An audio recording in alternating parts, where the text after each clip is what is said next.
আসসালামু আলাইকুম। নতুন একটি ভিডিওতে স্বাগত জানাচ্ছি। যারা ইংরেজিতে ভাইবা দিচ্ছেন বা যার সামনে যারা দিবেন তাদের জন্য স্পেশালি আজকের এই ভিডিওটা করা। আপনারা জানেন যে ইংরেজি ভাইবাতে সবসময় ইংরেজিতে কোশ্চেন করা হয়, মাঝে মধ্যে কিছু বাংলাতেও কোশ্চেন করা হবে। তো সেখানে কী কী ধরনের কোশ্চেন করা হয় বেসিক্যালি সেই বিষয়ে আলোকপাত করার জন্য আজকের এই ভিডিওটি। তো এক নম্বর যেটা আপনাকে কোশ্চেন করা হতে পারে সেটা হচ্ছে tell me about yourself. আপনাকে বলা হতে পারে যে আপনার সম্পর্কে কিছু বলুন। এটার আনসার আপনাকে কয়েকটা পার্ট টু পার্ট ভাবে বলতে হবে। অ্যাট ফার্স্ট আপনাকে বলতে হবে যে thank you sir for giving me the opportunity to introduce myself. এরপরে আপনি আপনার নামটা বলবেন যে my name is Mostak Ahmed Nahid. এরপর আপনি বলবেন যে আপনি কোত্থেকে এসছেন। আপনি বলতে পারেন I am from Comilla, I am from Rajshahi. এরপরে আপনি হয়তো বলবেন যে কারেন্টলি আপনি কোথায় কি করেছেন বা কোথায় পড়াশোনা করছেন বা কোথায় পড়াশোনা শেষ করেছেন। আপনি হয়তো বলতে পারেন যে recently I have completed my masters of arts বা masters examination from English language and literature. এভাবে আপনি বললেন যে অমুক সাবজেক্ট থেকে আমি মাস্টার্সটা কমপ্লিট করেছি। এরপর হয়তো আপনি বলবেন যে আপনার প্রিয় হবিটা কি, আপনার কোনো শখ আছে কি না।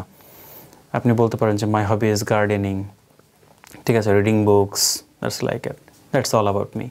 এভাবে আপনি আপনার নিজের সম্পর্কে কিছু কথা বলবেন। এখন কয়েকটা বিষয় অ্যাভয়েড করবেন টেল মি অ্যাবাউট ইউর সেলফে, যে আপনার পছন্দের কোনো মুভি আছে কি না, বা আপনার কী কী ড্রেস পরতে ভালো লাগে, বা আমি খুবই পজিটিভ বা আমি খুবই নেগেটিভ কোনো কিছু চিন্তা করি, এই ধরনের কথাগুলো বলা যাবে না। আপনাকে সবসময় পজিটিভলি অ্যাপ্রোচ করতে হবে ভাইবা বোর্ডের সামনে। 2 নম্বরে যেটা বলতে চাই সেটা হলো যে who is your favourite writer. আপনাকে কিন্তু অপশন দিতে পারে তারা যে আপনার ফেভারিট রাইটার কোনজন। আপনাকে তখন বলতে হবে, আপনার যদি শেক্সপিয়ার ভালো লাগে আপনি শেক্সপিয়ার বলবেন। রোম্যান্টিক এজে যদি কোনো রাইটার আপনার ভালো লাগে তাহলে সেখানে বলবেন, কিংবা পোস্ট মডার্ন টাইপ বা মডার্ন এজের যদি কোনো রাইটার আপনার পছন্দ থাকে তাহলে তার নামটা আপনি বলবেন। সেক্ষেত্রে তার রাইটিংস থেকে আপনাকে কোশ্চেন করা হতে পারে। এরপরে হচ্ছে ট্রান্সলেশন অবশ্যই আপনাকে ধরবে। মূলত সে সকল ট্রান্সলেশন আপনাকে ধরবে, দেখবেন যে যেগুলো আসলে খুবই সচরাচর মানুষ ইউজ করে বা আমরা শুনে শুনে অভ্যস্ত। রোমান্টিক এজ সম্পর্কে কিন্তু আপনাকে জিজ্ঞাসা করা হবে, কারণ প্রত্যেকটা ভাইবা বোর্ডে রোমান্টিক এজ সম্পর্কে কিছু না কিছু কোশ্চেন করা হয়। রোমান্টিক এজের যে রাইটারগুলো রয়েছেন যেমন Percy Bysshe Shelley, John Keats, William Wordsworth, S T. Coleridge, যে সকল কবিগুলো রয়েছেন এদের জীবনী এবং এদের লেখনী দুইটাই আপনাকে জেনে যেতে হবে। মজার ব্যাপার হলো আপনাকে যা জিজ্ঞেস করা হবে এটা আপনি অবশ্যই জানবেন। আপনার জানার বাইরে থেকে একেবারে যে হার্ড কোশ্চেন করবে সেরকম আসলে কোনো সম্ভাবনা নেই। এরপরে হচ্ছে শেক্সপিয়ার। আপনারা জানেন যে ইংরেজি সাহিত্য মানেই উইলিয়াম শেক্সপিয়ার ছাড়া আসলে ইংরেজি সাহিত্যের কোনো ভ্যালু নেই। এবং এরা যারা ভাইবা বোর্ডে থাকবেন তারা আসলে শেক্সপিয়ারের উপরে খুব বেশি দক্ষ। তো শেক্সপিয়ার থেকে মূলত Hamlet, Macbeth, Julius Caesar, King Lear, বিশেষ করে তার ট্র্যাজেডিগুলো, অর্থাৎ শেক্সপিয়ারের ট্র্যাজেডিগুলো থেকে প্রচুর কোশ্চেন আসে। শেক্সপিয়ারের কমেডিগুলো খুব ইম্পর্টেন্ট, ট্র্যাজি কমেডিগুলো ইম্পর্টেন্ট। এছাড়াও তার কবিতা থেকেও 2-1টা কোশ্চেন অনেকেই করেন। আর মূল বিষয় হলো এই সমস্ত গল্প থেকে খেয়াল করবেন সেখান থেকে কিছু উদ্ধৃতি আপনাকে বলতে পারেন, যে শেক্সপিয়ারের হ্যামলেট থেকে আপনি কিছু উদ্ধৃত করুন, কিংবা ম্যাকবেথ থেকে কিছু 2-1টা লাইন আমাদের বলুন তো শুনি।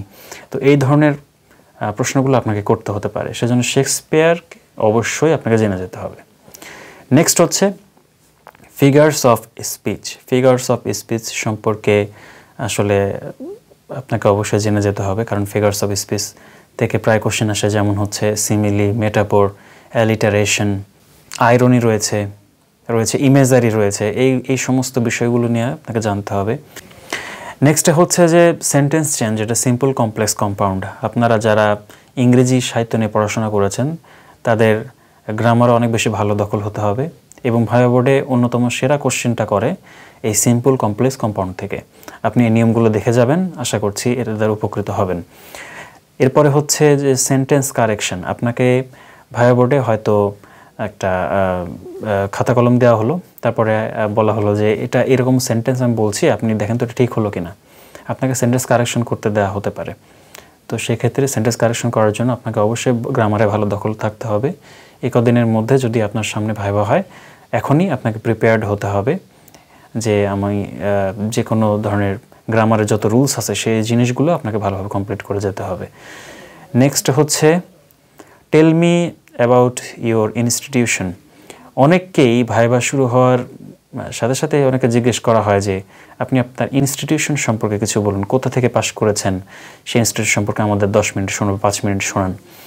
আবার অনেক ভাইবা বোর্ডে এরকম হয় যে আপনার নিজের এলাকা সম্পর্কে জিজ্ঞাসা করে যে আপনি কোন এলাকা থেকে আসছেন, আপনার এলাকা সম্পর্কে আমাদের 2-4 লাইন শোনান, 4-5 মিনিট শোনান। তাহলে আপনাকে একটু ভালোভাবে আপনার স্পিকিং স্কিলটাকে টেস্ট করার জন্য তারা হয়তো এই ধরনের কোশ্চেন করে থাকবে।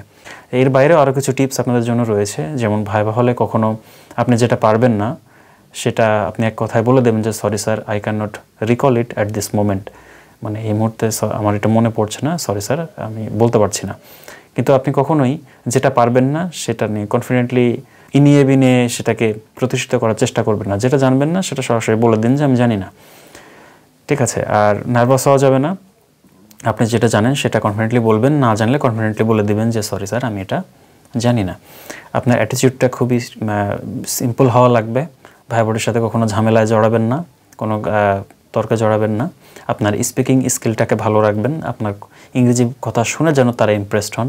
একজন টিচার হিসেবে তারা আপনার কয়েকটা জিনিস খুব ভালোভাবে খেয়াল করবে যে আপনি কতটুকু স্মার্ট, আপনি ক্লাসে কতটুকু হ্যান্ডেল করতে পারবেন, আপনার স্পিকিং স্কিলটা কতটা ভালো, আপনার স্টুডেন্টগুলো আপনার কাছ থেকে কতটুকু পাবে, এই সমস্ত কিছু মিলিয়ে আসলে তারা ভাইভাতে সব কিছু দেখার চেষ্টা করে। লাস্ট ওয়ান অ্যান্ড শেষ কথা হচ্ছে, ভাইভাতে আসলে ফেল করার ভয় একদমই নেই। আপনাকে 4-5টা কোশ্চেন করা হলে মোটামুটি 1-2টা কোশ্চেন আপনার উত্তর এমনি পারবেন। এর মধ্যে অনেকেই থাকে যে আপনার নাম জিজ্ঞেস করে হয়তো ছেড়ে দিতে পারে। সো টেনশনে করার কোনো কারণ নেই, আপনি ভাইভাটাকে অ্যাপ্রোচ করেন, ধীরে সুস্থ প্রশ্ন উত্তর দেওয়ার চেষ্টা করেন। আপনাদের ভাইবা আরও বেশি শানিত হোক, আপনাদের প্রস্তুতির শানিত হোক, এবং মহান আল্লাহ তাআলা আপনাদের সবাইকে তার রিজিকের মেহমান হিসেবে কবুল করুন। সো ধন্যবাদ সবাইকে, পরবর্তী ভিডিও দেখার জন্য আবার আমন্ত্রণ জানাচ্ছি। আল্লাহ হাফিজ।